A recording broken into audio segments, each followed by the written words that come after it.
radical farm. They're trying to live simply. They're trying to live simply. There is electricity, but very little. They do as much as they can. Very simply, they do it themselves, It's the whole idea. Simple living and high thinking. They're hoping to work towards self-sufficiency, but of course, in the Western world, that's not very easy. They have no washing machines. Very few modern things. Not much. Of course, they can't live without mobile phones. They still have their mobiles. It's funny, isn't this world we're living in? Pretty much everyone has to have a mobile, isn't it? Even the poverty-stricken people, many of them have mobiles. Africa, India, everywhere you see, people have mobile phone. They have no money, but they've got mobile phone. And sometimes quite expensive ones too. It's the most important thing to have in life is a mobile. Today people becoming robotic, conditioned by this modern technology. So let us read something from Srimad Bhagavatam. This is the 11th canto. Om Namo Bhagavate Vasudevaya. Om Namo Bhagavate Vasudevaya. Om Namo Bhagavate Vasudevaya. Om Namo Bhagavate Vasudevaya. Om Namo Bhagavate Vasudevaya. Om Namo Bhagavate Vasudevaya. This is from the 11th canto, chapter 20, text 1 onwards. I'm going to just read the verses only up to a certain point of time, probably.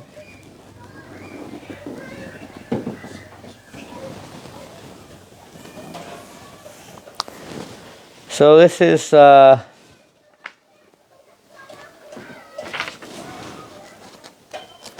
Krishna has been speaking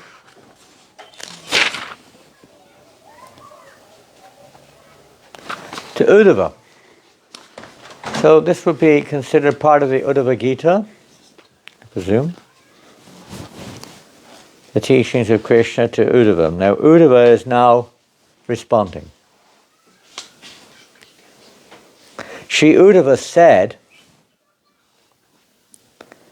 "My dear lotus-eyed Krishna, you are the Supreme Lord,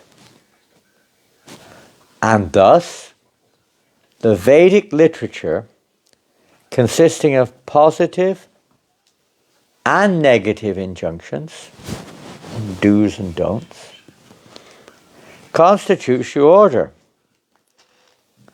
Such literatures focus upon the good and bad qualities of work. According to Vedic literature, the superior and inferior varieties found in the human social system, known as Varna Ashram, are due to pious and sinful modes of family planning. Thus, piety and sin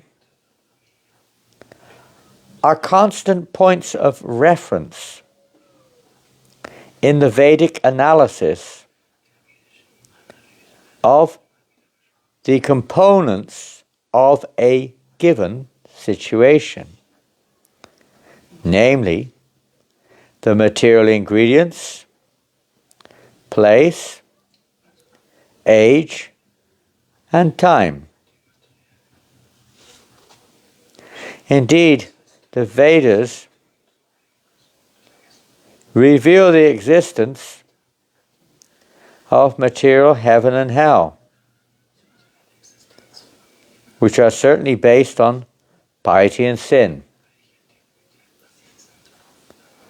Without seeing the difference between piety and sin, how can one understand your own instructions in the form of Vedic literatures, which order one to act piously and forbid one to act sinfully?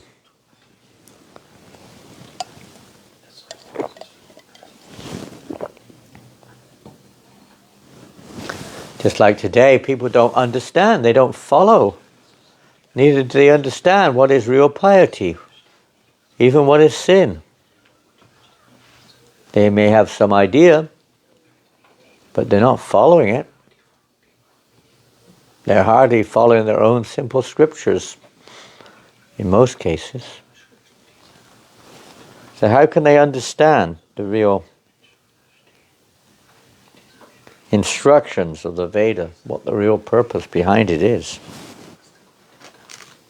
Furthermore, without such authorized Vedic literature, which ultimately award liberation, people don't know that that's the goal of life. Of course, there's a higher goal. Pancha Purushartha is a fifth goal to life. Purushartha. The goals of life is a fifth goal. Pancha Purushartha, which is, of course, love of God. Krishna Paramatmahan. But even they don't know, practically speaking, they don't know even the normal religious goals. Dharma, Artha, Kama, Moksha. That they don't even know practically. A little bit, maybe up to, Dharma, maybe Artha, maybe Kama. They know a little bit. Religion, economic development, sense gratification. Maybe that much they know, something of. But moksha, they hardly know anything of. Liberation. What to speak of Krishna Paramatmahan.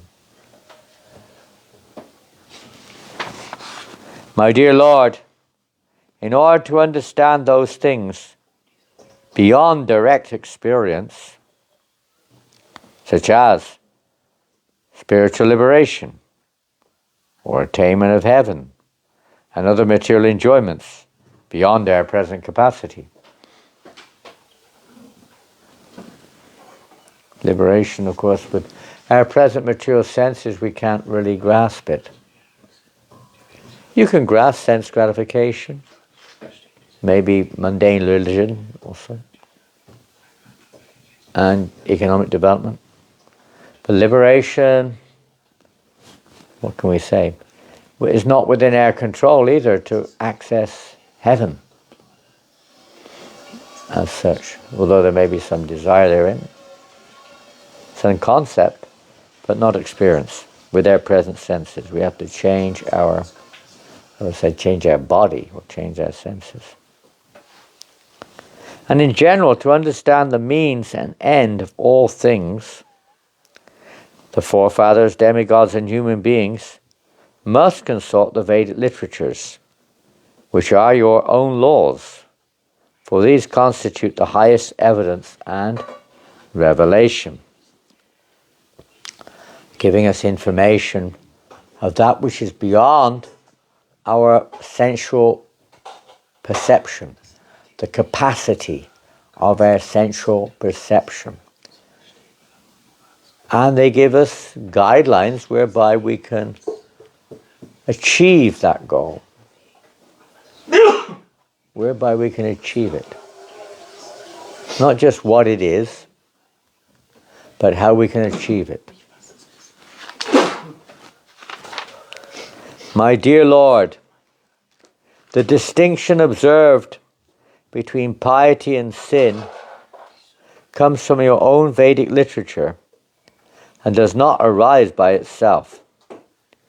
In other words, it's not something established by conditioned souls. You have a prison in Nurnberg? I didn't see, but maybe they've got a bit. You have a prison in Nurnberg? Small one. You do, in Nurnberg. I mean, Nurnberg is smaller than Nuremberg, isn't it? Yep. Nuremberg's bigger than Nuremberg? Yes. Quite a bit bigger. So probably there is one here, I'd imagine. Maybe everyone here is completely pious. There are no criminals here.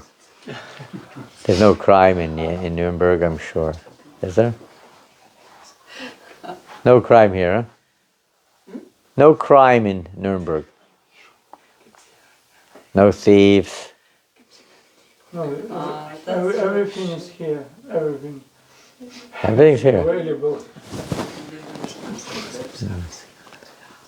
Anyway, if you go to a prison and you ask the prisoners, make up the rules, what will they do? Ask them to make up the rules. What will they do? They will beat us because they've got their rules. Yeah. They make up their own rules, rules for fools. Rules for fools. And they make them according to their own. According to what they want. Just like we see that like rules of karma have been changed in some parts of the world. Reincarnation abolished. Meat eating has become, acceptable. Many changes have taken place. Even in regards to, male-female relationships, many changes are taking place. With abortion, contraception, all sorts of things which are becoming so-called accepted. I mean, who on earth are the present representatives of religion who are so qualified to accept abortion, for instance? Now it's okay. In many Catholic countries, it's perfectly okay. In Ireland, it's okay.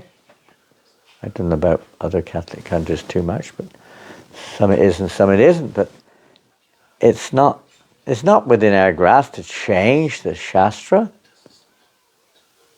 If you change the scriptures, Dharmam tu sakshat bhagavat pranitam, they're given by God. If we change God's words or His instructions, then what are you going to get? Now, who's a good cook here? Anyone good at cooking? Everyone's fingers are pointing at different directions here. Hey, Kaini is good? Is she good? Hey, Kaini, is she good at cooking? Yeah. Okay, so she has a recipe. And you change it, so what will you get? Not the Another same. result. Huh? Another result. Another result. You won't get the right or the original purpose, or the original result you won't get. You get something else. In this case, you may go to hell instead of heaven. So it's the whole science of understand that which is beyond their ability is given in the scriptures. The Supreme Personality of Godhead said, then Krishna is replying. So Uddhava is making a presentation here. Now let's see what Krishna replies. My dear Uddhava, because I desire that human beings may achieve perfection, I have presented 3 paths of advancement. The path of knowledge, the path of work, and the path of devotion. Known generally as karma kanda, jnana kanda, upasana kanda. Sometimes upasana kanda is inclusive with the demigod worship, but in this case it refers to devotional service. Besides these 3, there is absolutely no other means of elevation. There is no other means. And those processes are not manufactured. Man is an interesting word. Manufactured, that made by man. Manufactured. So here we find Krishna saying there is no other way for liberation unless you follow one of these three Vedic paths. Among these three paths, Jnana Yoga, the path of philosophical speculation, is recommended for those who are disgusted with material life and are thus detached from ordinary fruitive activities. Are you disgusted with the material world? No, really. We're still trying to enjoy it. Huh? Hadn't had enough yet. Still think we can be happy here. Those who are not disgusted with material life, having many desires yet to fulfill, should seek perfection through the path of karma yoga.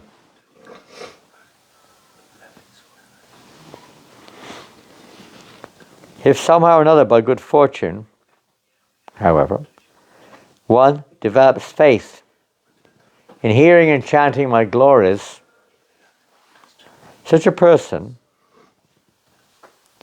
being neither very disgusted with nor attached to material life, should achieve perfection through the path of loving devotion to me.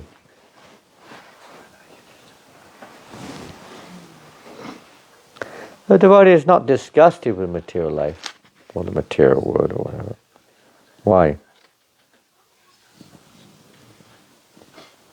Still got material desires? A devotee is not disgusted. A devotee is one who hasn't got, he's not disgusted with it, and he's not attached to it either. So, why is he not disgusted? He sees this as a part of Krishna's creation. Yeah. He doesn't see it as an opponent or as a cause of misery exactly. Material world is Krishna's energy. What is the problem is the way we perceive it, the way we see the material energy. So all three paths do include that, a change in perception. Eventually, karma kanda is very slow. Jnana kanda is basically speculative and theoretical. Whereas the path of bhakti kanda, or upasana kanda, is meant as a revelation, pratiksha, supposed to be. And not attached to it. Why? Why are you not attached to this material world?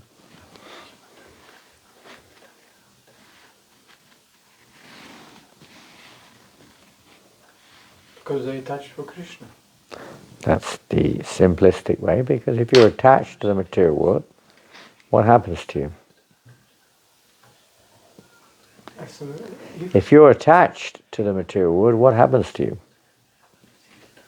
So you're not attached to Krishna, you try to fulfill your material desires. That may be so. If you're attached to the material world, that's the practical action, you could say. You will be working to try to fulfill material desires, but what will happen to you in a more general state? If you're attached to the material world, you stay in the material world. Take birth again in the material world, Krishna says. So the devotee is not disgusted with it because it's Krishna's energy. We also know he shouldn't be attached to it either, at least not separately from Krishna. Devotee becomes attached to Krishna. He doesn't become detached from the material world or attached to the material world. He simply becomes attached to Krishna and sees the material world as Krishna's energy. As long as one is not satiated, completely fulfilled, or you've had enough, let's say, by fruitive activity, and has not awakened his taste for devotional service, by Shravanam, Kirtanam, Vishnu, and there's a relative instruction here which certainly applies to persons on the progressive path, but it applies to devotees also. As long as we're not satiated, that means we're not completely free from, we're not completely, had enough, so to speak, of it, by fruit of activity, and has not awakened his taste for devotional service through the devotional process, one has to act according to the regulated principles of the Vedic injunctions. Now, this is quite an interesting subject. Let's read the purport to this verse. I don't know what it's going to say. I'm sure not sure. We may have come across reading this before. We may not be able to remember. Purport. Unless one has developed firm faith in Lord Krishna by association with pure devotees, and is thus, notice there, association with pure devotees, and is thus engaged in full time in devotional service of the Lord, one should not neglect ordinary Vedic principles and duties. As stated by the Lord himself, Shruti Smriti Mamayavagye Yaste Ulangya Vartate. The Shruti and Smriti literatures are to be understood as my injunction. And one who violates such codes is to be understood as violating my will and thus opposing me. Although such a person may claim to be my devotee, he's not actually a Vaishnava. The Lord here states that if one has not developed firm faith in the process of chanting and hearing, one must comply with the ordinary injunctions of the Vedas. There are many symptoms by which one can recognize an advanced devotee of the Lord. In the first canto of Srimad Bhagavatam it is stated, Vasudeve Bhagavati Bhakti Yoga Priyojitaha Janasya Suvairagyam Jnanam Chayad Hoitikam.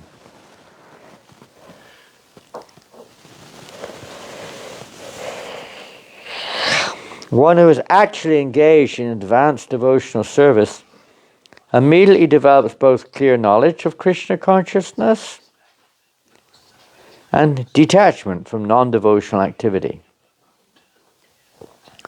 One who is not situated on this platform must comply with the ordinary injunctions of Vedic literature, or risk becoming inimical to the Supreme Personality of Godhead.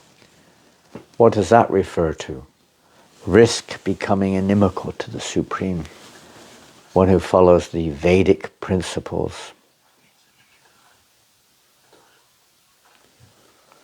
One who is not situated in devotional service runs the risk of becoming inimical to the personality of God. You know the word inimical? Against. Against. Thank you.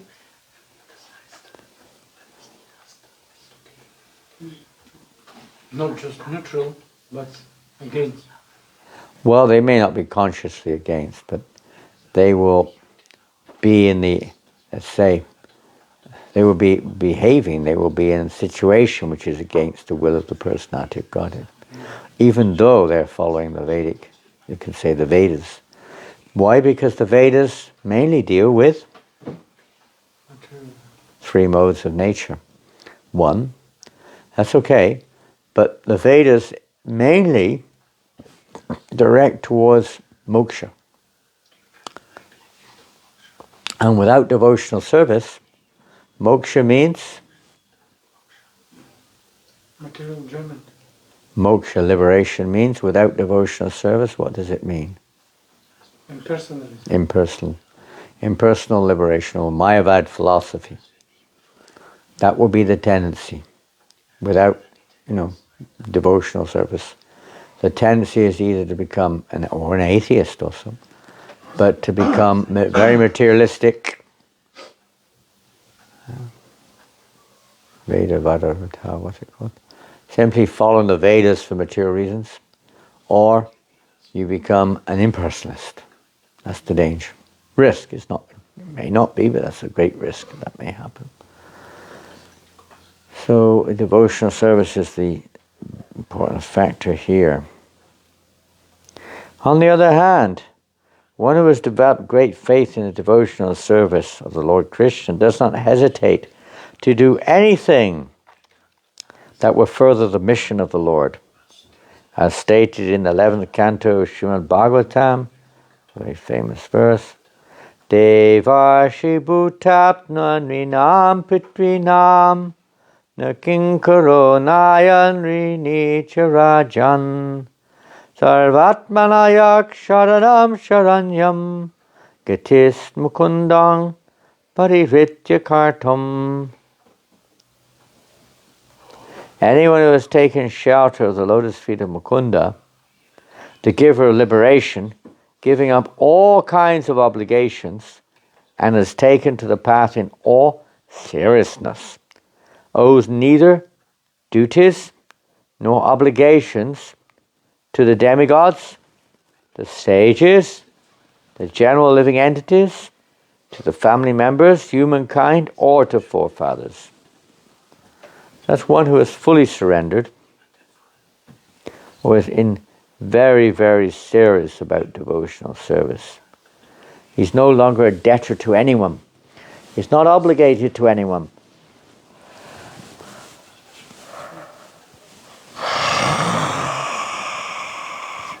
He has no duty to anyone. He's already fixed. He's achieved the purpose of these three paths already. He surrendered everything for that, or at least he's on the path of perfection, and he's surrendered everything for that objective goal. He has no material motivation, no desire for impersonal liberation, but he's completely dedicated. Srila Jiva Goswami points out that in this regard, that when a person fully surrenders to Lord Krishna, he takes shelter of the Lord's promise to liquidate all other responsibilities. There's a very interesting statement by David Wine. You know David Wine? David Wine was the Queen's sculptor. He used to make, what's the word? Stone and things of the Queen. Not statues exactly, but what they call it, there's a word. Of the face of the Queen. He also designed the picture on the coins, on the British coins, the face of the Queen, like that, the one that was printed on all the coins. He was famous. He was the Queen's personal kind of, whatever you call it, artist, designer, sculptor, whatever you call it, like that. Very expert. He was also a friend of George Harrison's. So George arranged with Shyamasundar that he would see Srila Prabhupada. And he met Prabhupada. He was interested in spiritual life also. And Prabhupada asked him if he'd read the Bhagavad Gita. He said, I have the Bhagavad Gita. Prabhupada said, this one? Prabhupada said, yes. He had the one, it was given to him, I think Shyam Sundar or George Harrison gave it to him. And there's different stories here, but this is what it's written. So, and he said that he showed it to the Queen. The Queen also looked at Prabhupada's Bhagavad Gita. And she said it would be very good if everyone could give all responsibility to Krishna. And Prabhupada said, oh, that indicates she's a very intelligent lady. To be the Queen of England, she's not an ordinary person, he said. She's not an ordinary person. But she should act on that, not just say it. It's not enough just to say it. I mean, it's a pretty good start, you could say. But you have to act on it as well, Actually live your life according to that, not just say it would be good. It would be good if everyone was nice, but, they're not. You have to act on it. Therefore, there, however, those, however, who are materially attached are frightened by the prospect of full surrender to the Supreme Personality of Godhead, thereby revealing their inimical mentality toward the Lord. So this is the material side of it now. They're too materially attached. And even devotees, the idea of surrender is like many times devotees pretty much preach against it. Pretty much, in many cases. Try to introduce modern social, whatever, watered down, or just say, oh, that's not possible, it's previous age, or, etc., etc. There's another angle to that, as we've heard. Those who are materially attached don't justify their material attachments in the name of, transcendence, but they follow the path to purify them of material attachments, the karma kanda path, karma yoga, karma kanda, like that. Which is a lower path, you could say, but it's a purifying for those who are too much attached. And if we start, justifying the fact, oh, this is Indian, this is this is that, then, we're, in one sense, we're inimical, we're acting against the will of the Lord. It's interesting to note here that these purports are presented basically by Ananda Maharaj. Maybe he didn't pursue that train of thought, but when he wrote these purports, he was very much in a mood of surrender, in the sense of surrendering to the process that we receive from Prabhupada. My dear Uddhava, a person who is situated in his prescribed duty, properly worshipping by Vedic sacrifices, but not desiring the result of such worship, will not go to the heavenly planets.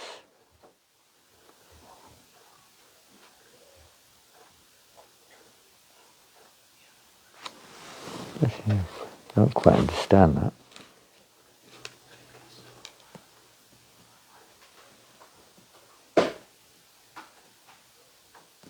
Okay, this is going one step higher, I understand that. So normally a person worships, doing particular worship by Vedic sacrifices, not desiring the fruits of his result, gets a pretty good result himself, fruit of his work, will not go to the heavenly planets. Similarly, by not performing forbidden activities, he will not go to hell. So there's two things here, as we've already heard, positives and negatives, do's and don'ts, prescriptions and prohibitions. So a person who follows that without attachment to the fruit of his work doesn't go to heaven or hell. Where does he go? Nowhere left. Spiritual abode. Yeah, that would be the hope, at least. But for most people, it's heaven or hell, isn't it? They don't conceive of something beyond heaven or hell. So such a person doesn't waste his time going to the heavens for celestial sense gratification. If you don't have a desire for sense enjoyment, then what are you going to do in heaven? What are you going to do there? Huh? Forced to enjoy. Huh? You're forced to enjoy it. Well, but you have no interest. You don't belong there. It's like if you go to some place, and you really don't relate to it whatsoever, you don't want to stay there, right? You go to a country or something, you have no relationship. You just don't have any. You don't have no interest in it whatsoever. You're not gonna. Generally speaking, you're trying to get out of there. You don't want to stay there. If you're with somebody who has, you're not interested at all with what they are or what they represent, you generally don't hang around there.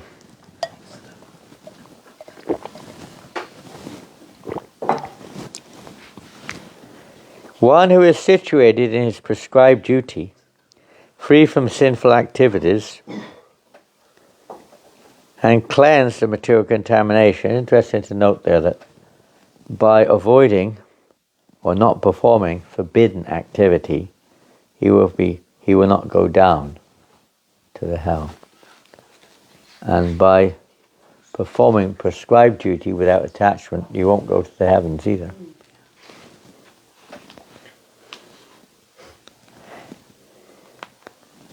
Free from sin and cleansed of material contamination. In this very life, such a person obtains transcendental knowledge, or by fortune, devotional service unto me. You can gain liberation. If there's no devotional service exactly, they can by this process attain liberation, impersonal liberation, Brahman realization. But by good fortune, by coming in contact with devotional service, they may attain Krishna. The residents of both heaven and hell desire human birth on the earth planet. Sometimes devotee asks where this statement is in scripture, that the residents of heaven want to take birth on earth as humans. So here it is. They desire human birth on earth because human life facilitates the achievement of transcendental knowledge and love of Godhead, whereas neither heavenly nor hellish bodies efficiently provide such opportunity. They're not so available. Very rare. Human life is much, much more opportunity.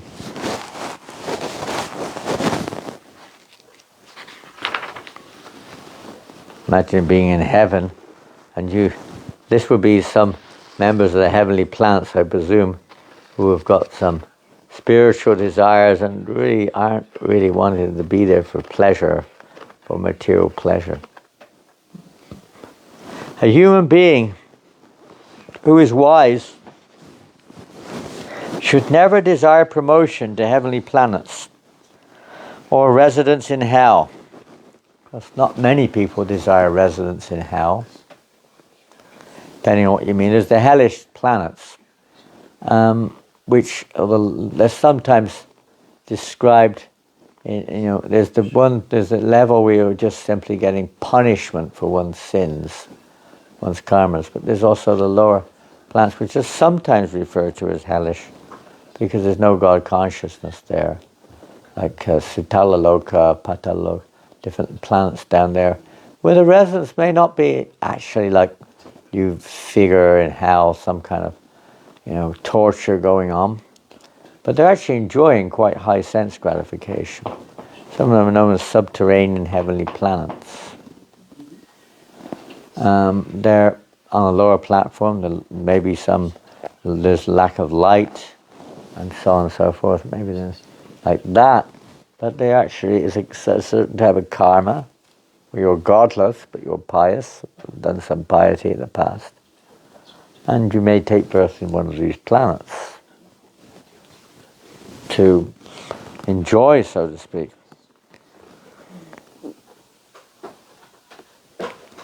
A wise person, knowing that although the material body is subject to death, it can still award the perfections of one's life, should not foolishly neglect to take advantage of this opportunity before death arrives. Sooner or later death arrives. We don't know when. Quite a daunting thought, huh? Isn't it? You're getting older now, isn't it?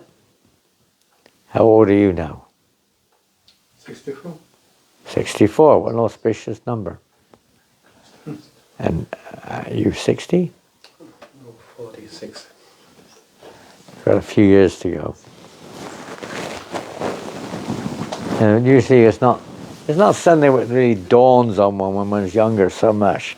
But most people, when they get old, they start to feel the effects of death coming on in different ways. Grossly and subtly. And it can be quite fearful. for a person in ignorance, especially. We may have a little knowledge, but we may not be, let's say, situated on the Brahman platform. We still have Sochiti and Kangshiti, some hankering and lamentation. We're not completely free. When we say we, I'm talking generally here, not specific. Some attraction to the material world is there. So there may also be fear in the devotee, or aspiring devotee, let's say, of the effects of old age, the oncoming reality of death. And, even one's faith will be tested, maybe. In Ishopanishad, you see the last verse of Ishopanishad you've read?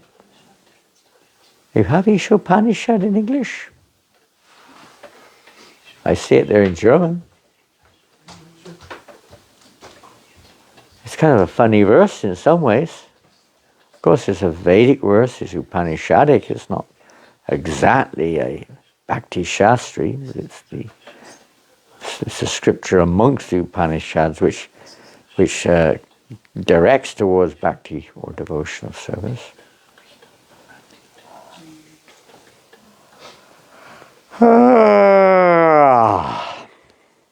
The very last verse of Ishopanishad. Here it comes.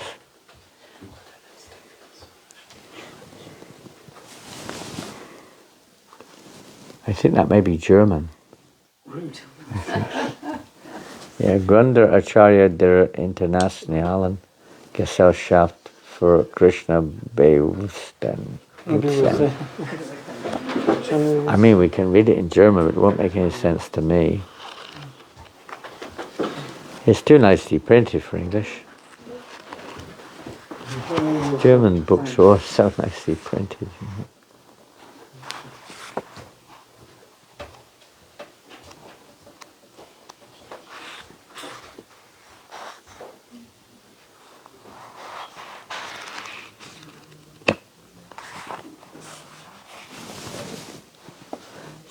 Excusez-moi, monsieur. Parlez-vous français?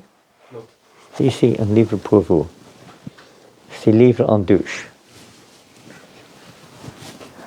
Parlez-vous Dutch? Oui? C'est livre pour vous. S'il vous plaît, vous donnez un don pour le livre. Oui? I can't understand, sorry. I'm not French. C'est livre en douche. To read? Oui? Yeah, I need my glasses.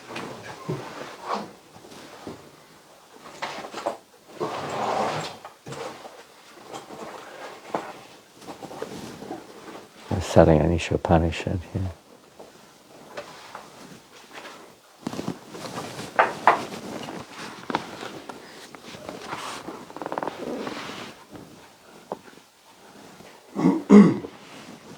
Without attachment. Vous écrivez? Écrivez-vous? O mein Herr, mächtig wie das Feuer, allmächtiger, jetzt erweise ich dir meine Ehrerbietung und falle zu Boden, dir zu Füßen, o mein Herr, bitte führe mich auf den rechten Pfad, damit ich zu dir gelangen kann. Und da du alles weißt, was ich in der Vergangenheit getan habe, erlöse mich bitte von den Reaktionen auf meine vergangenen Sünden, sodass ich ungehindert fortschreiten kann. Very good. Dankeschön.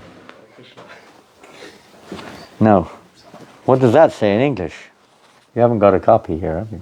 Habt ihr keine Englische? Ich habe sonst im Auto. No, you don't need to worry. Don't spend your time looking upside down, inside out for the book. You can translate it. Ah, okay. I'll try. It's just a short verse. That's all we want it for.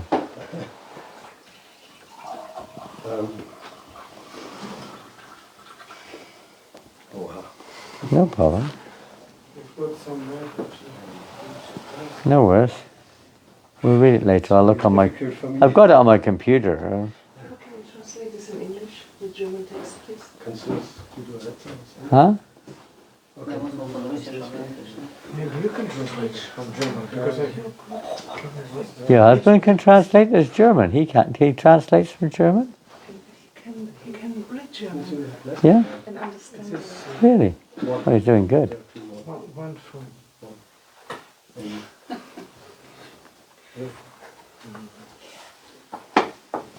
Oh, wait a minute. Here comes the exact translation. Mananda's bringing the exact translation now. Or at least the English translation from the Sanskrit. Okay.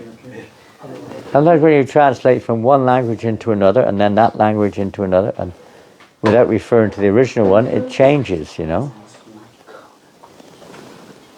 That's all. Ishopanishad. How many of you have read Sri Ishopanishad? Anybody? Read? Last verse. It's kind of funny. What's going on here?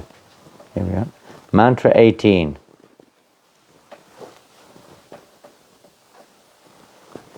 O my Lord, as powerful as fire, O omnipotent one.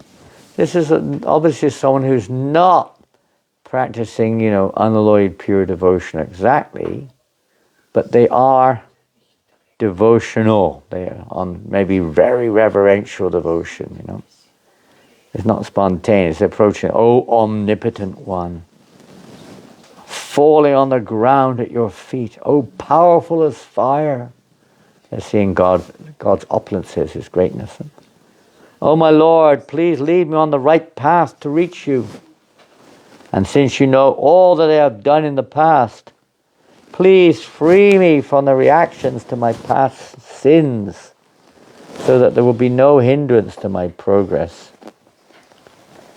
An appeal to the Lord, At the time of death, Prabhupada says, that sometimes that may come. You don't feel yourself eligible, qualified. So there's a kind of a fear there that,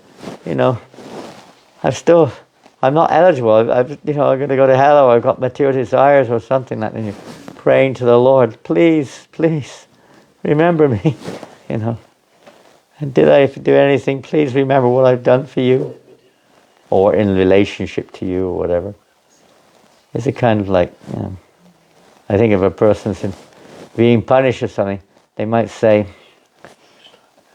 your mum still feeds you, and yes, she's still letting her feed you. Yeah. Don't you remember what I did for you? Don't you remember how I saved you when you were a kid? Now you're punishing me. Sometimes those thoughts may come up. That's material. Well, in a way, the devotee may think a little bit like that sometimes. And it's not a spontaneous devotee. Wouldn't even think about that. And spontaneous devotees say, let's say not even spontaneous to us, but devotees who are pure. You can do what you like with me, Lord. You can throw me in hell if you want. You can do as you wish. You can kill me. Do as you wish. Punish me as you like. I don't mind. Whatever you want. That's all I care about. It's not, oh, please, my Lord. So this is not absolutely pure devotional approach, but there will be some impurity there as long as we're, as I say, in touch with the material body to some extent. There is some attachment there. There is some little bit of, fear, of insecurity or something there. Something, a little bit, if nothing more. And those who are completely transcendental, of course, and the thing like death, they hardly notice. It's just like, waking up in the morning, going to sleep. It doesn't mean very much, just moving along, giving up this body. Without attachment, a bird gives up the tree in which his nest was constructed when the tree is cut down by cruel men who are like death personified, and thus the bird achieves happiness in another place.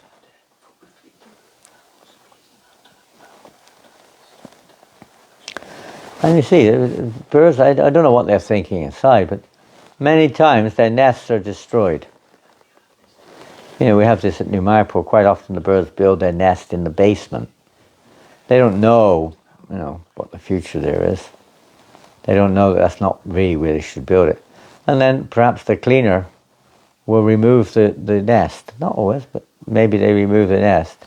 The bird will then come and look and immediately start building a nest somewhere else. It doesn't have that. It doesn't look like it's kind of like, probably is, but it just carries on with its activity, no matter, even if the other one's been destroyed. Even eggs are lost. I mean, many times that happens. Huh? Some bird comes and breaks the eggs and eats the whatever inside it, the embryo. Eats it. We saw that the other day in Singhachalam, one nest there. There were all the eggs with nothing, broken eggs with nothing inside. I presume some bird, I don't know, maybe not.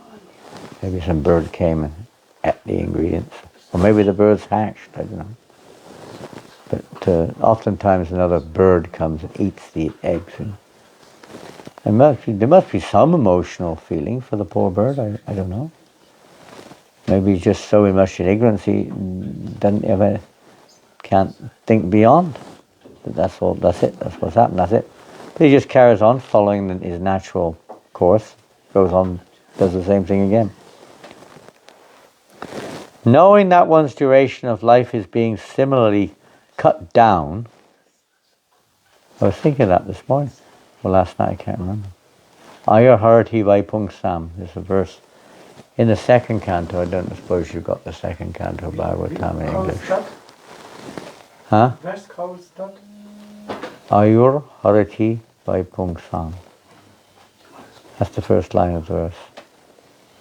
It's in the second canto, I think, somewhere.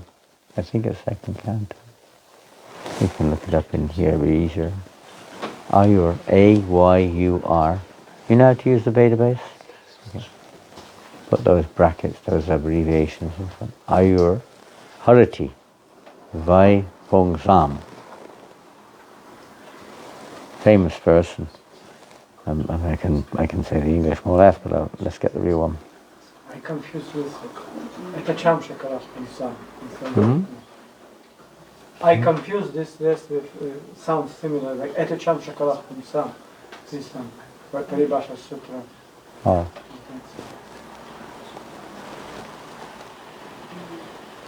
Knowing that one's duration of life is being similarly cut down by the passing of days and nights, one should be shaken by fear. Sometimes people need to be shaken. They're so dull, they take it for granted. Is that to allow everyone outside to hear? No, when Mataji came now to listen, Oh, I'm sure. She rings a bell downstairs. Daniel just... I see. One should be shaken by fear. It's fearful. The material world is a fearful place. There's no doubt. In this way, giving up all material attachment and desire, one understands the Supreme Lord and achieves perfect peace. There's a very interesting... Do you understand Russian, English, German? Russian. So you're translating Russian for Akayani and Mataji? So no longer in German. You're free. No Russian. Okay, so tune into Namamrita now. You find it, Mahananda? No. You want me to go for it?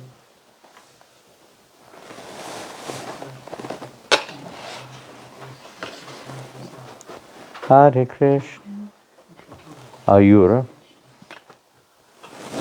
You put, to search, you put brackets. No, you put abbreviation.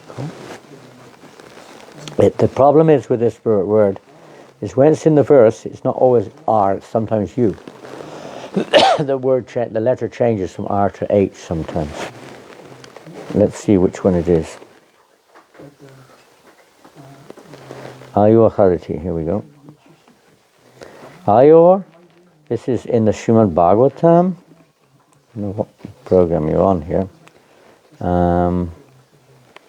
I've never seen this come up before. Must have opened from a particular program. Don't know how to close it. No, anyway, I'll have to read the small version here. Ayo harati vai pungsam udyana stam chyan aso tasyarta yat kuno nita uttama shloka vartaya.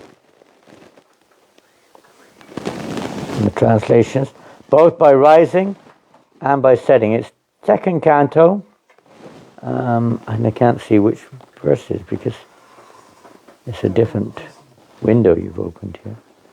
2:3:17. 2:3:17. Both by rising and by setting, the sun decreases the duration of life of everyone, except one who utilizes the time by discussing topics of the all-good personality of Godhead. Hekaini is understanding English now. She doesn't even need Russian or German.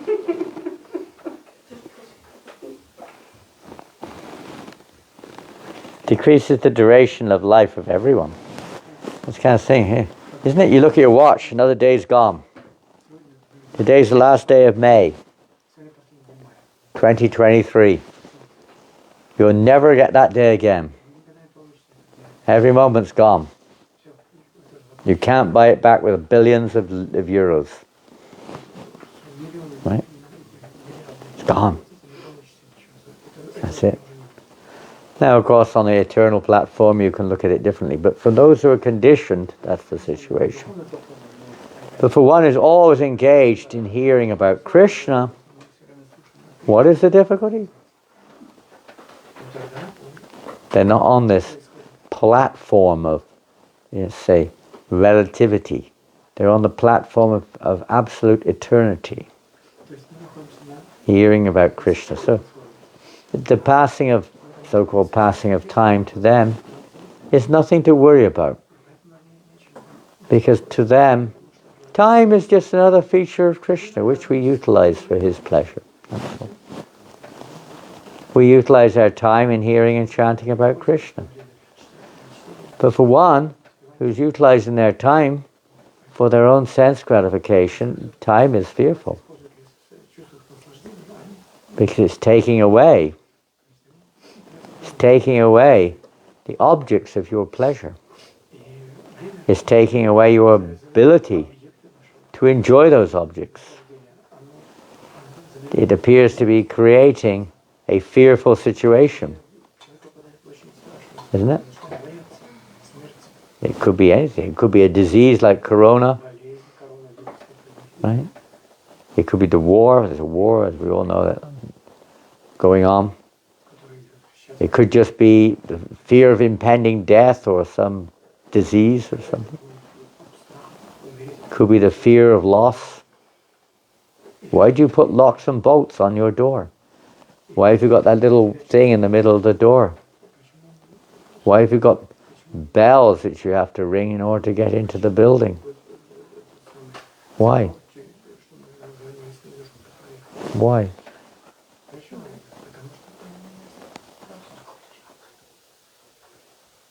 Why? People are afraid. Why? Somebody can steal their thing, Okay. kill their body. Fear of loss. Many things. Fear of this, fear of that. But everyone's got some fear. Why do countries have such big military forces?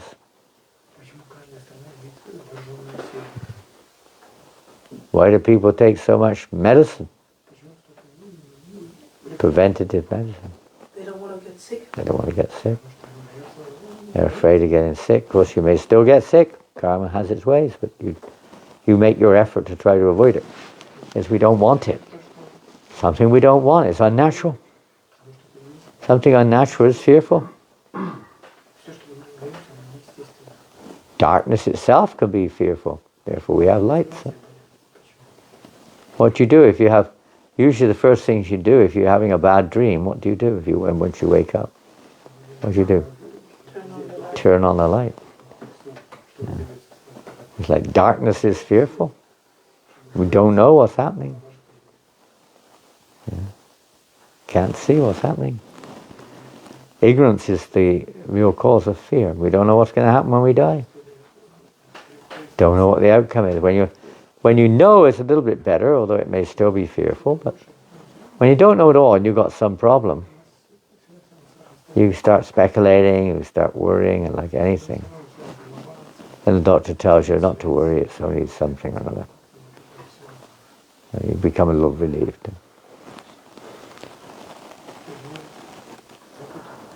One should be shaken by fear, it says here, when one realizes that one's duration is being reduced. That fear may turn us to look elsewhere, you could say. In this way, giving up all material attachment and desire, one can understand the Supreme Lord and achieve perfect peace.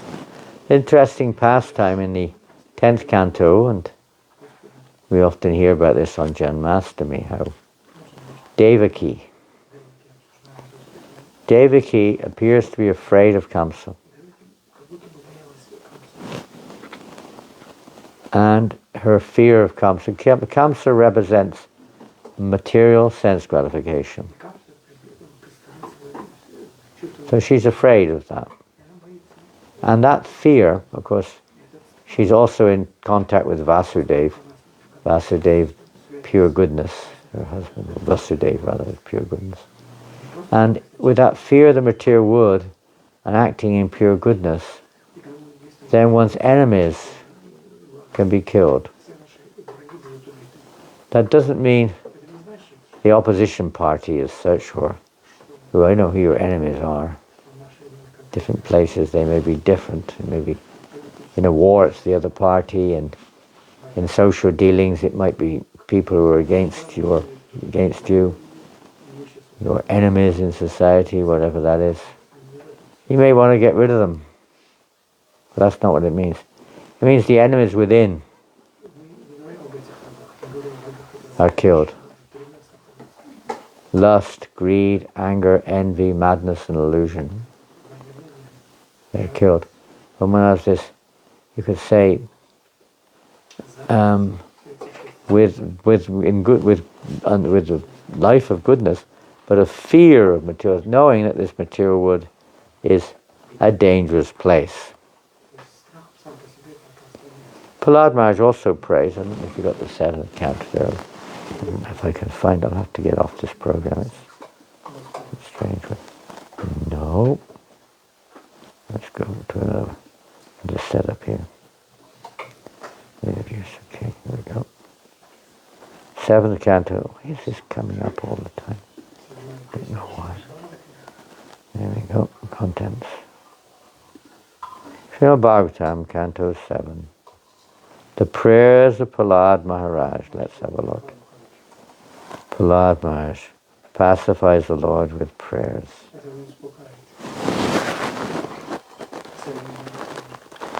Afraid.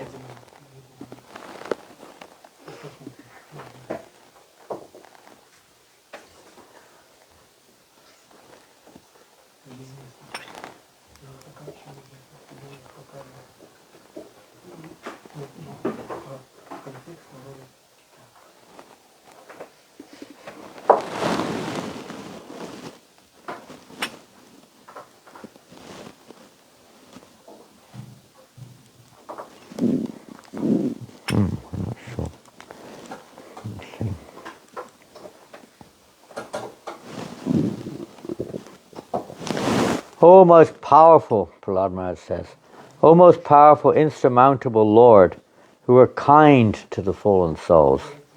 Prahlad just said, I'm not afraid of your sharp teeth.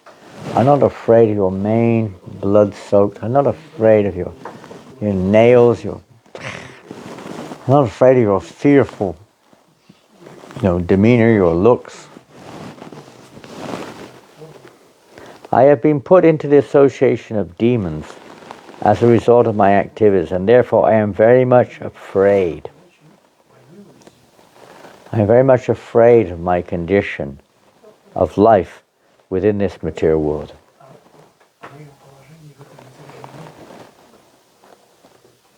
So, Prabhupada one time said that the problem with devotees is they're not afraid of Maya. We still embrace Maya. We still want to enjoy the material energy. Oh, how nice it looks. Well, that's very nice.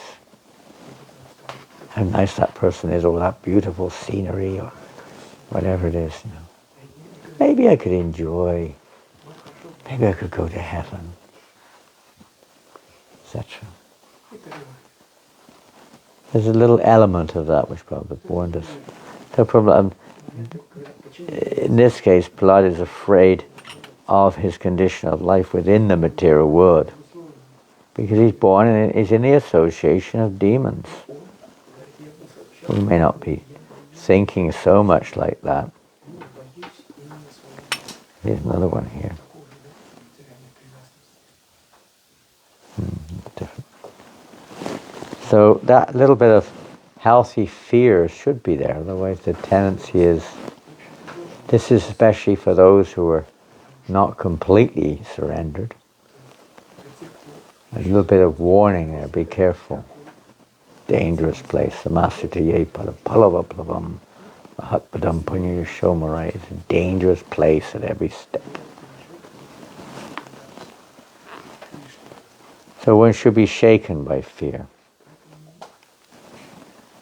But there should be knowledge too, otherwise just being fearful is terrible. Everyone knows that, right? So the Vasudeva, the knowledge or the goodness has to be there too. This way, giving up all material attachment and desire, one understands the Supreme Lord. One takes shelter of Him. One's afraid. Being afraid also means one doesn't want to associate with or indulge with. Being afraid also means one does not want to associate with it or indulge with it. So we're talking about the material world, obviously. One's afraid of sense gratification. Material sense gratification. But we're not. Whereas, we should be a little bit more careful. Oh, nobody's watching. Nobody's watching. I can watch a movie. I can engage in some activity which is not favorable to devotional service. No one's watching anyway. Sometimes even worse. No, we should be afraid of it. Next one. The human body, which can award all benefit in life, is automatically obtained by the laws of nature, although it is a very rare achievement. That's interesting because it infers that sooner or later everyone's going to receive a human body. No matter what species we're in or what stage of consciousness we're in other forms or dormant stage, one will eventually receive a human birth. This human body can be compared, this is a famous example, can be compared to a perfectly constructed boat, having the spiritual master as the captain and the instructions of the personality of Godhead as favorable winds, impelling it on its course, making it go on its course. Considering all these advantages, a human being who does not utilize his human life to cross the ocean of material existence must be considered the killer of his own soul. That's not exactly, the soul cannot be killed, but it refers to denying the very existence of the soul. And because only in human life can one realize one's spiritual nature, the nature of the soul. In other species of life, that's not possible. Millions, with extraordinary rare exceptions, of course, but in general, not possible. One's completely covered by ignorance in other species of life. Only in human life can this enlightenment take place. So if we don't utilize our human form of life for that purpose, then we're basically acting in a way to put ourselves into gross ignorance with no even thought about spiritual life or who am I. Human life should be a question mark. Who am I? Animals don't ask that. Who am I? Am I a dog? My God. Maybe I'm not a dog. Maybe I'm a cat. No. If I was a cat, I'd be going meow. They don't think. They just act. And act according to their dog body, they act accordingly. They're not thinking outside of the box. They're not very sensitive to others. They will be, for those who are immediately in contact, but they're not they're not even aware of the presence of dogs on the other side of the world. You see the dogs get together. We're going to form a dogs union. Upliftment. Dogs upliftment society. The humans may do that, but not the dogs. Dogs all get together, you know. Dogs upliftment society. International Society for Dogs Upliftment. To feed the poor dogs in India. We will send some bones from Germany, okay? We'll send something from Germany, the dogs, you know. They're not even aware of it. They're completely oblivious to anything beyond their direct experience. Completely. And much of that they forget very quickly. Very little intelligence, dogs. Or perhaps a little more than other species of life, but very little. A transcendentalist, having become disgusted and hopeless in all endeavors for mature happiness. Have you ever felt like that sometimes? You're trying to achieve happiness by this method and that, and you become hopeless. That's not working. It's actually a blessing. We think it's a curse. Well, look, that person's getting it. Oh, you know, why are they getting it? Why not me? They're getting all the good fortune, you know. They've got all money their way. They've got a nice house. They're in good health. They got a nice family. They've got wealth. And like me, I'm poverty-stricken, struggling. Why? And you become envious. But that person in a very seemingly good situation is just preparing himself for a very bad situation, that's all. He's getting some good karma now, but that will be finished soon. It'll also become either an animal body or some other body, or poverty-stricken or something. Depends on his karma. But that's not a real situation, that's external. So, you shouldn't be enamored by the glamour of this world. Oh, hopeless, disgusted and hopeless in all endeavors for material happiness. Completely controls his senses and develops detachment. By spiritual practice, he should then fix the mind on the spiritual platform without deviation.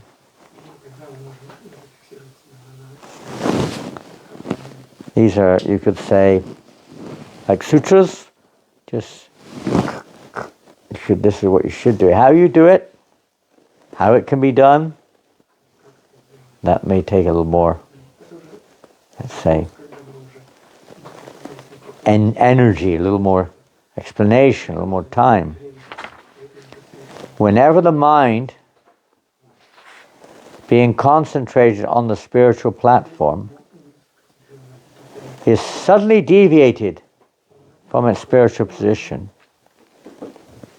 which I'm sure we've all experienced, or maybe more the other way around, suddenly our mind is deviated towards thinking of Krishna. Not exactly deviated, but directed towards. But here, when the mind is concentrated on the spiritual platform, then suddenly it's deviated to the material platform. One should carefully bring it under the control of the self by following the prescribed means. One should never lose sight of the actual goal of mental activity, but rather conquering the life air and senses and utilizing intelligence strengthened by the mode of goodness. One should bring the mind under the control of the self. This is like more or less straight from Bhagavad Gita. You can make the mind your friend, not your enemy. An expert horseman desiring to tame a headstrong horse. You know what a headstrong horse is? A very uncontrolled horse. Likes to do it its own way. Whatever you do, the horse has its own way of doing things, you know. Doesn't want to follow what you want. First of all, the expert horseman lets the horse have its way for a moment. And then pulling the reins, gradually places the horse on the desired path. So, and then again you give the horse a little rein and pull it back. You can't just keep it there. Slowly bring it to the right path. Similarly, the supreme yoga process is that by which one carefully observes the movements and desires of the mind and gradually brings them under full control. So yoga, this path, will mean you at least understand theoretically, you're not the mind. You're watching the mind. Our problem is we become a passenger on that, in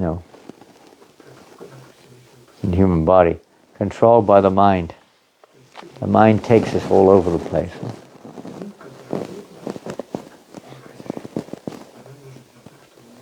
So one has a little knowledge, looks at that and watches the movements of the mind. Wait a minute, a little intelligence here. This is going to lead to this, and that's not what I want. A little bit of control of the mind is required. Until one's mind is fixed in spiritual satisfaction, one should analytically study the temporary nature of all material objects, whether cosmic, earthly, or atomic.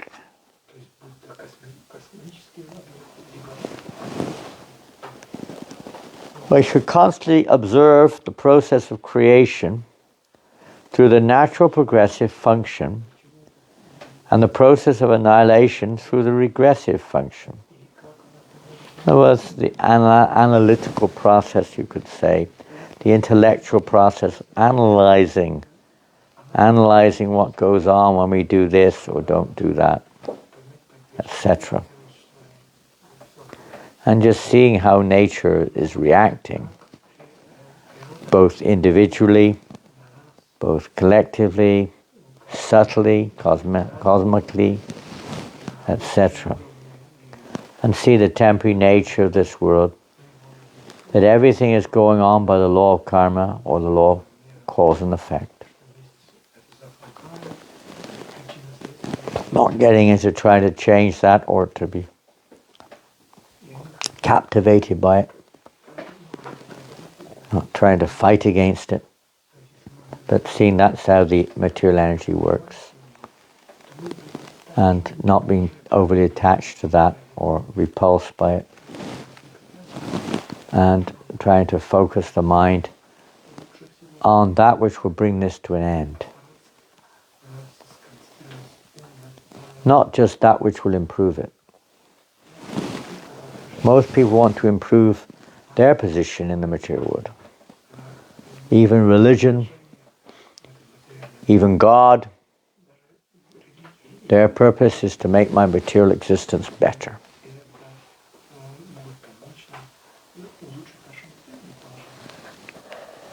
But an intelligent person doesn't waste their time here. They search for that which is beyond. When a person is disgusted with the temporary, illusory nature of this world, and is thus detached from it, his mind, guided by the instructions of his spiritual master, considers again and again the nature of this world, and eventually gives up the false identification with nature. That is the detachment, that is the renunciation. It's not the material world, but it's our identification with it. That's what has to change.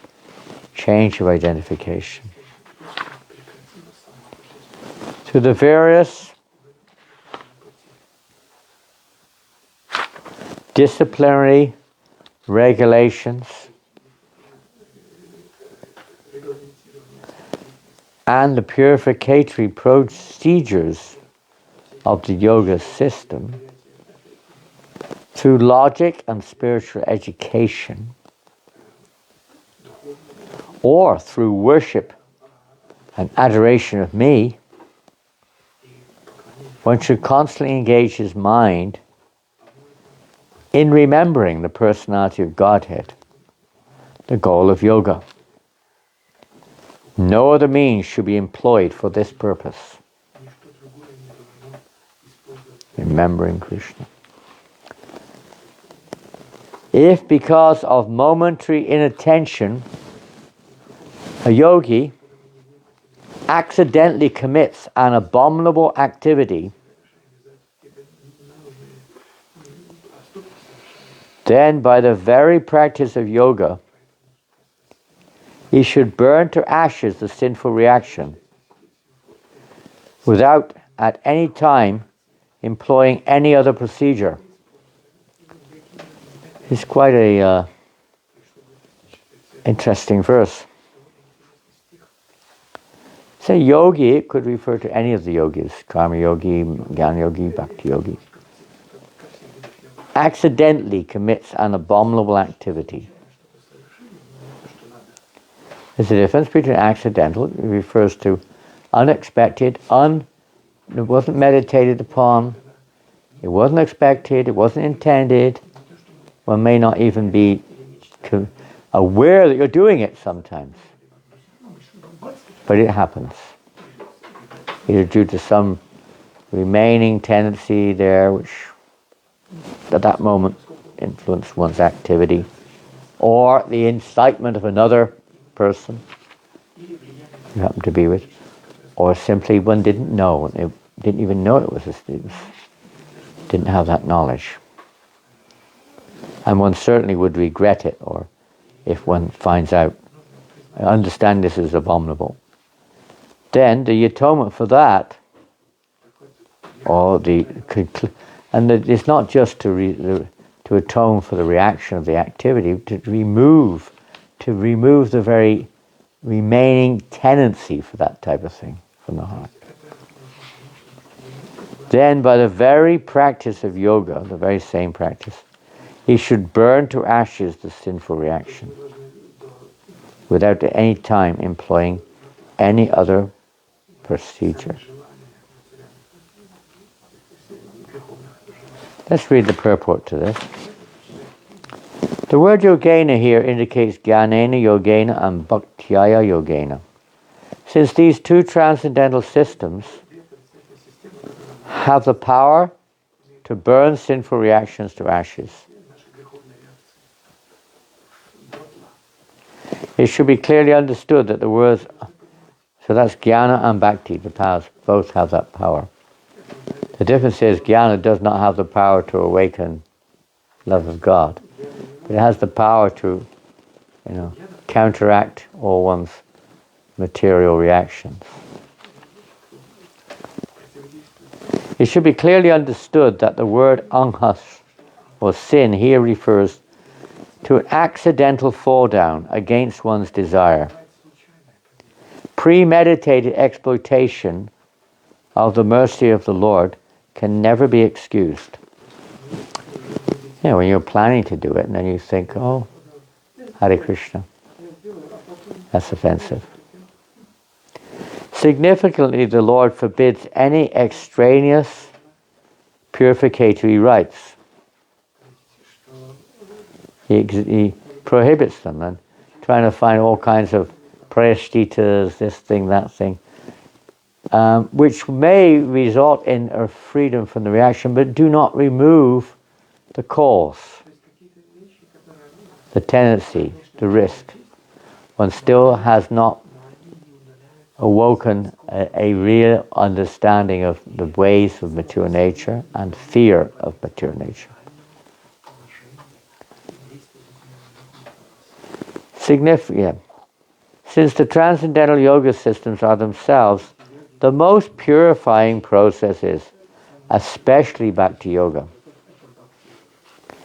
If one gives up one's regular prescribed duties to perform a special ritual or penance, trying to purify a sinful reaction, then one will be guilty of the additional fault of giving up one's prescribed duties.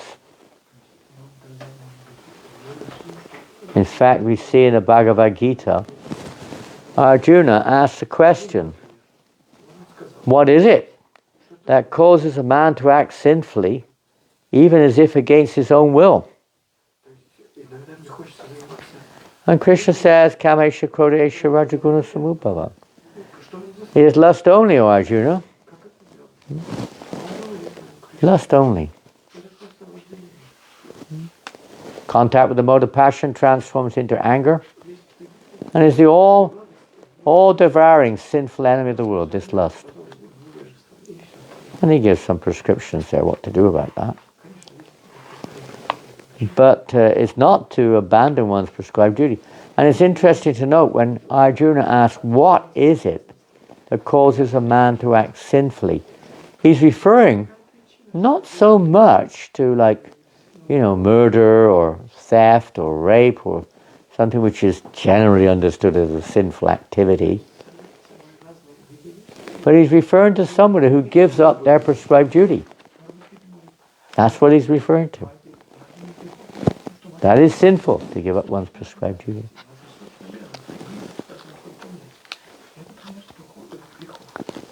One should pick oneself up from an accidental fall down and go on vigorously with one's prescribed duties in life without being unnecessarily discouraged.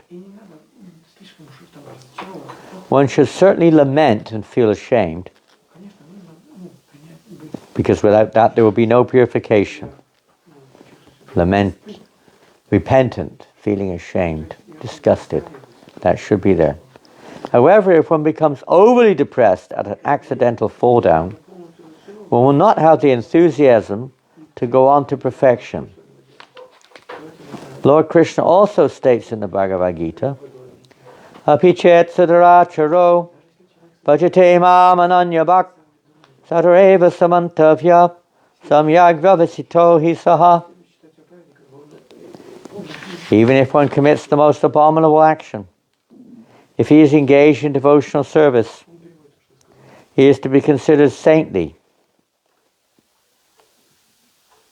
because he is properly situated. The most important point is that one should be properly engaged in the devotional service of the Lord, for then the Lord will excuse and purify an accidental fall down. One should, however, be most cautious to avoid such an unhappy event. One should be as cautious as possible, but there is a risk it may happen. But this is that verse is number 25 of this chapter. 11, 20, 25.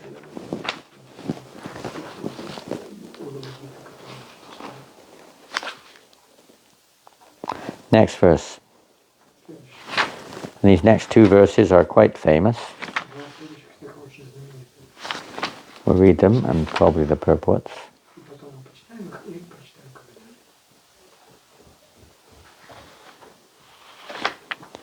Interesting.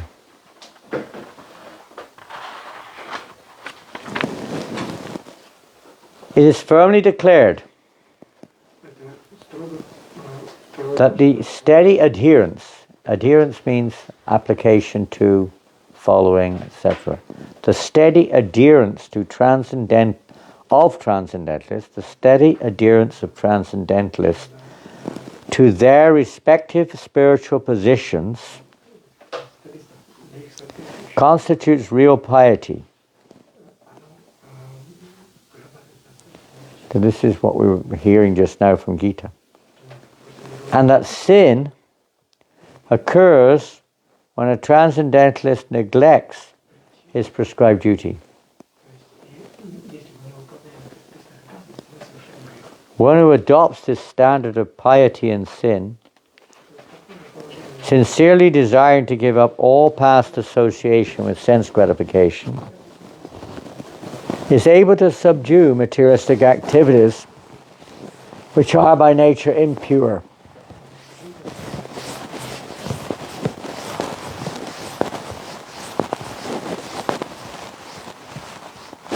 Purport. Lord Krishna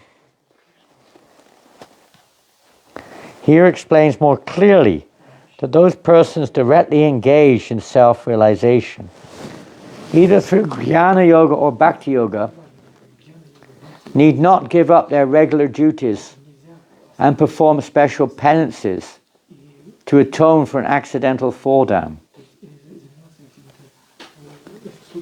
The actual purpose of Vedic literature is to direct one back home, back to Godhead, and not to encourage material sense gratification.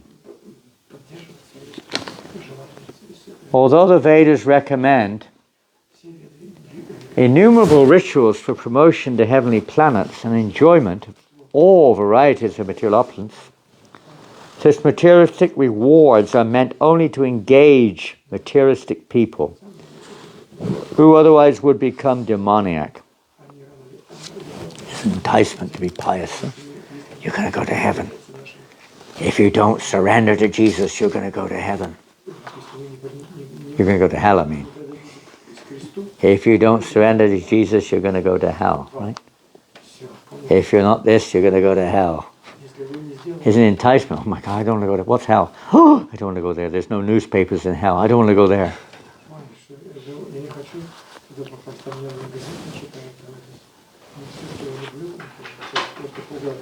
They try to get people to act a little piously according to some kind of religious principle.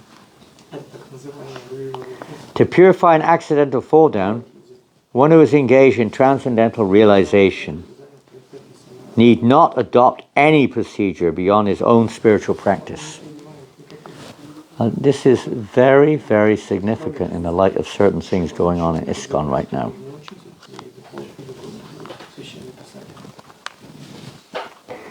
I'm going to send this out. The words Sanganam, Chajane Chaya indicate that one should not practice Krishna consciousness or self-realization superficially or casually. Rather, one should sincerely and earnestly desire freedom from one's past sinful life. Similarly, the words Ya Nishta indicate that one must constantly practice Krishna consciousness. Thus, essential piety is to give up material sense gratification and engage in the loving service of the Lord. One who engages his senses, mind, and intelligence 24 hours a day in the Lord's service is the most pious person, and the Lord personally protects such a surrendered soul. The next verse, which we read yesterday, text 27-28. Having awakened faith in the narrations of my glories, being disgusted with all material activity, knowing that all sense gratification leads to misery, but still being unable to renounce all sense enjoyment, my devotees should remain happy and worship me with great faith and conviction, even though he is sometimes engaged in sense enjoyment. My devotee knows that all sense gratification leads to a miserable result, and he sincerely repents such activity. Purport. The beginning stage of devotional service is described here by the Lord. A sincere devotee has practically seen that all material activities lead only to sense gratification, and all sense gratification leads only to misery. Thus, a devotee's sincere desire is to engage 24 hours a day in the loving service of Lord Krishna, without any personal motivation. The devotee sincerely desires to be established in his constitutional position as the Lord's eternal servitor, and he prays to the Lord to elevate him to this exalted position. The word Anishvara indicates that because of one's past sinful activities and bad habits, one may not immediately be able to completely extinguish the enjoying spirit. Are you going out? Dani has an appointment. Oh. Yeah, she has to do it today. Yes. Because of this. Teeth. Something is loose. This is the material wood, isn't it? Yeah. Even on Pandava Nirjala Kadashi. Huh? I have to drive them. You have to drive them. You have to drive them? Janavi has to go, and Danya has to do. Ja, aber And Bart is going to? No. You'll have to sit in for everybody else.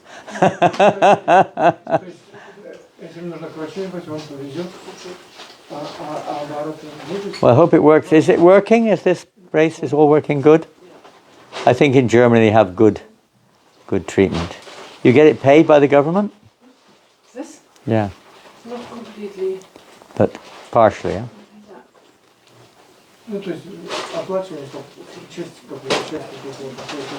All the best, Danya. Thank you. I hope your teeth become... You're going for some dental treatment, is that right? Dental treatment? Is that right? You're going for dental treatment? Yes. Hope it becomes transcendental. Okay.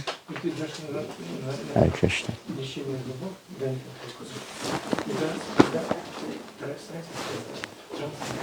Well, I'm going to read on if no one's in the room.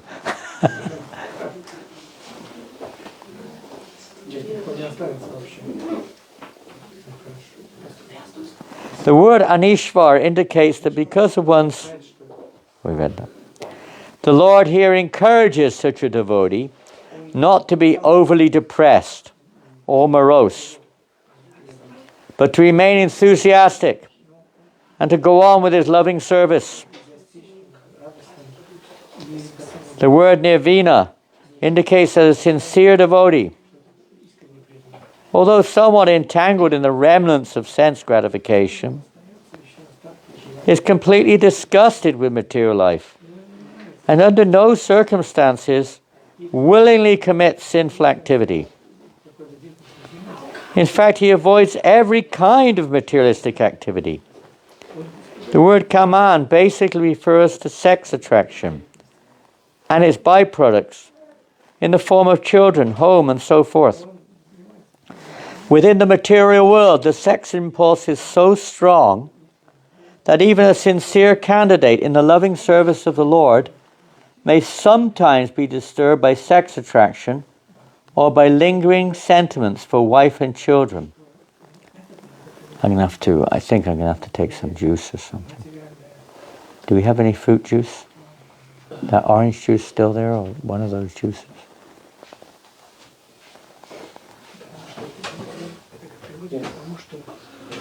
Yeah. I know you're doing Nirjal, both of you. Are you doing Nirjal? So you three are very, very, very dedicated, but I'm not so strong. Can you warm it up? Or it's cold from the fridge? It will be okay, because I'm only going to sip a little bit at a time. I'm not going to drink it like a normal, quencher. Is there something in there? Okay, good. Yeah, it's cold and I'm hot. Hot and cold are the dualities of this world. So in certain cases, a little cool is okay. You'll see in a minute. A pure devotee certainly feels spiritual affection for all living entities, including the so-called wife and children. But he knows that material bodily attraction leads to no good, for it simply entangles one and one's so-called relatives in a miserable chain reaction of fruitive activity. The word Dridhanishjaya, steadfast conviction, indicates that in any circumstance, a devotee is completely determined to go on with his prescribed duties for Krishna. Thus he thinks, by my previous shameful life, my heart is polluted with many illusory attachments. Personally, I have no power to stop them. Only Lord Krishna within my heart can remove such inauspicious contamination. But whether the Lord removes such attachments immediately, or lets me go on being afflicted by them, I will never give up my devotional service to Him. Even if the Lord places millions of obstacles in my path, and even if because of my offenses I go to hell, I will never for a moment stop serving Lord Krishna. I'm not interested in mental speculation and fruitive activity. Even if Lord Brahma personally comes before me offering such engagements, I will not be even slightly interested. Although I am attached to material things, I can see very clearly they lead to no good, because they simply give me trouble and disturb my devotional service to the Lord. Therefore, I sincerely repent my foolish attachments to so many material things, and I am patiently awaiting Lord Krishna's mercy. The word Prita indicates that a devotee feels exactly like the son or subject of the Supreme Personality of Godhead, and is very attached to his relationship with the Lord. Therefore, although sincerely lamenting occasional lapses into sense enjoyment, he never gives up his enthusiasm to serve Lord Krishna. If a devotee becomes too morose or discouraged in devotional service, he may drift into an impersonal consciousness or give up his devotional service to the Lord. Therefore, the Lord here advises that although one should sincerely repent, he should not become chronically depressed. One should understand that because of his past sins, he must occasionally suffer disturbances from the material mind and senses. One should not therefore become a devotee of detachment, as do the speculative philosophers. In other words, he shouldn't give up his activity. Although one may desire detachment to purify one's devotional service to the Lord, if one becomes more concerned with renunciation than with acting for the pleasure of Lord Krishna, he is misunderstanding the position of loving devotional service. Faith in Lord Krishna is so powerful that in due course of time, it will automatically award detachment and perfect knowledge. If one gives up Lord Krishna as the central object of one's worship and concentrates more on knowledge and detachment, one will become deviated from one's progress in going back home, back to Godhead. A sincere devotee of the Lord must be sincerely convinced that simply by the strength of devotional service and the mercy of Lord Krishna, he will achieve everything auspicious in life. One must believe that Lord Krishna is all merciful and that he is the only real goal of one's life.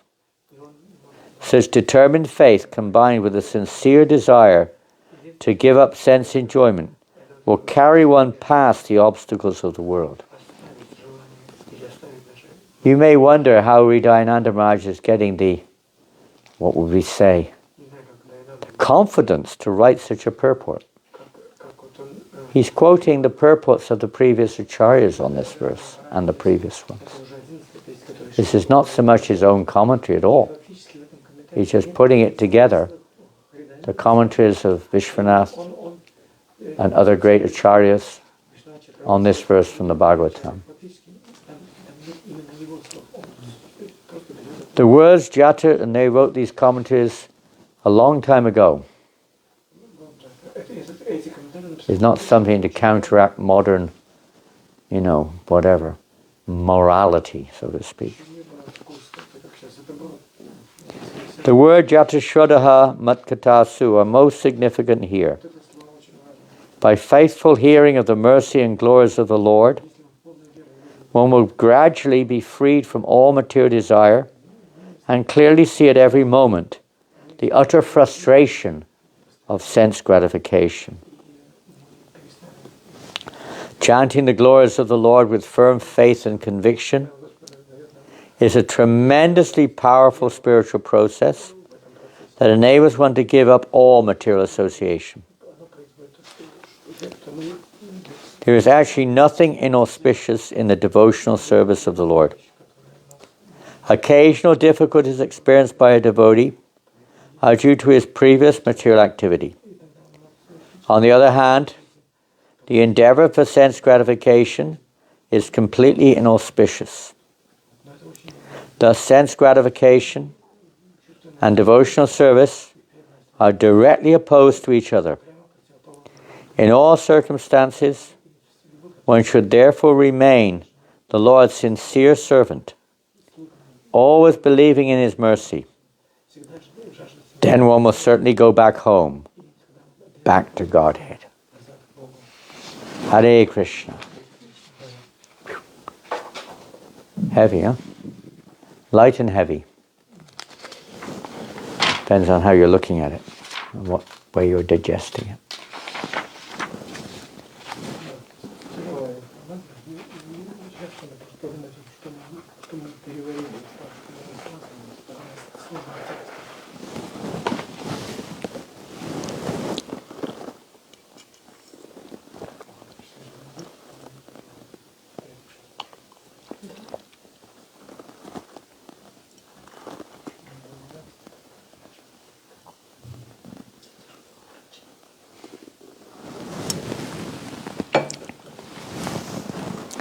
Well, maybe we'll chant some japa now.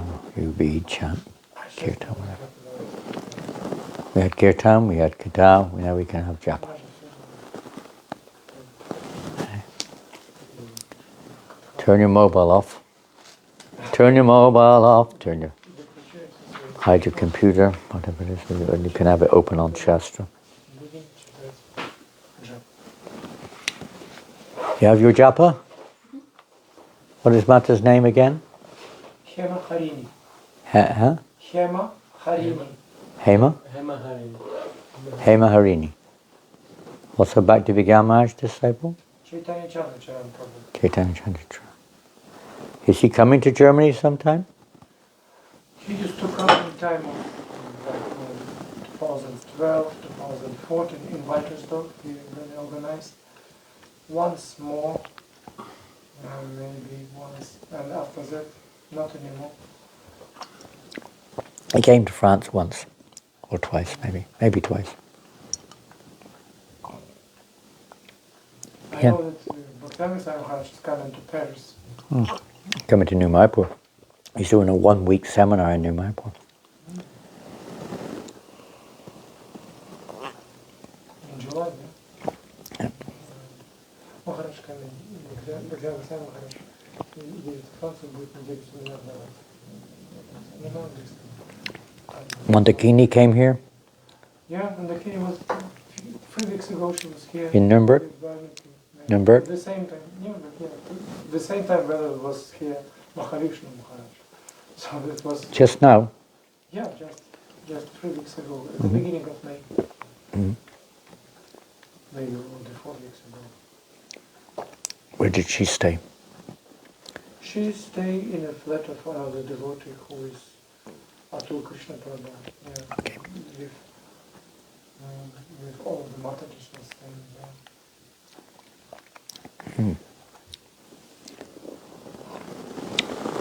Valmiki went back to Russia. Yeah, A little bit of problem. They had a bit of a problem. this is